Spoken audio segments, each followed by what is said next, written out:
রাঙ্গামাটির বাগাইছড়ি উপজেলার দুর্গম পাহাড়ি এলাকাত অনলাইন হাজিরা নিশ্চিত গত্য যায় এনে এক প্রধান শিক্ষকরে জীবন ঝুঁকি লই আম গাছর ডালত উডম ফইছি। সরকারের নতুন নির্দেশনা অনুযায়ী শিক্ষকসকলৰ অনলাইনত উপস্থিতি ফাটাইবের প্রথম দিনেই এন বাস্তবতার মুখোমুখি হয় পাকুজ্জছড়ি সরকারি প্রাথমিক বিদ্যালয়ের প্রধান শিক্ষক মোহাম্মদ আবু তাহের। 15 জুন সোমবার সারা দেশের সরকারি প্রাথমিক বিদ্যালয়ের অনলাইন হাজিরা কার্যক্রম চালু হয় এবং এই নতুন নির্দেশনা অনুযায়ী সকাল 9টার মধ্যেই বিদ্যালয়ত উপস্থিত এনে হাজিরা খাতার ছবি তুলি এনে হোয়াটসঅ্যাপের মাধ্যমে উপজেলার প্রাথমিক শিক্ষা কর্মকর্তার হাতে পাঠান করে।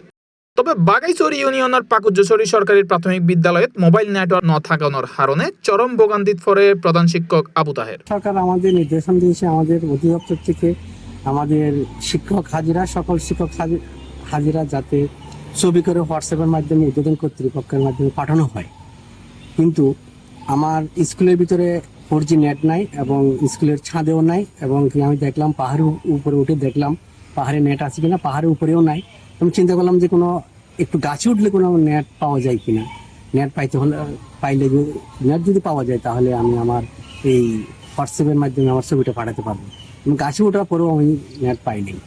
তো মূলত আমি গাছে উঠে নেট চেষ্টা করছিলাম, পাই নাই, আমি নেমে গেছি, কিন্তু কে বা কাহারা আমার ছবিটা করছে আমি জানি না। বিদ্যালয়ের দুই পাহাড়ের মাঝদি প্রায় 300-400 ফুট নিচে অবস্থানের কারণে এলাকাত মোবাইল নেটওয়ার্ক পাওয়া যায়। প্রধান শিক্ষক জানায় অনলাইন হাজিরা ফাটাইবেলাই প্রথমে বিদ্যালয়ের আশেপাশে বিভিন্ন স্থানের চেষ্টা করে, পরে ফার ও সুরাত উড়িয়ে নেও নেটওয়ার্ক পাওয়া যায়। শেষ পর্যন্ত একখান আম গাছ ও সুরাত উড়িয়ে নে নেটওয়ার্ক সংযোগ পায়।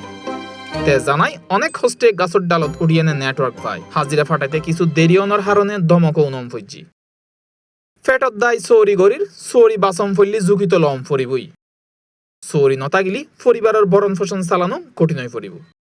কিন্তু বাগাইছড়ির প্রাথমিক শিক্ষা কর্মকর্তা জানাই যেসব এলাকাত 4G নেটওয়ার্ক আছে এসব বিদ্যালয়ত অনলাইনে হাজিরা পাওয়া গিয়ে নেটওয়ার্কবিহীন এলাকার শিক্ষকসকল মোবাইল বার্তার মাধ্যমে তথ্য জানাই ভবিষ্যতে হাজিরার সংখ্যা আরো বৃদ্ধি পাবে বলে আশা করে।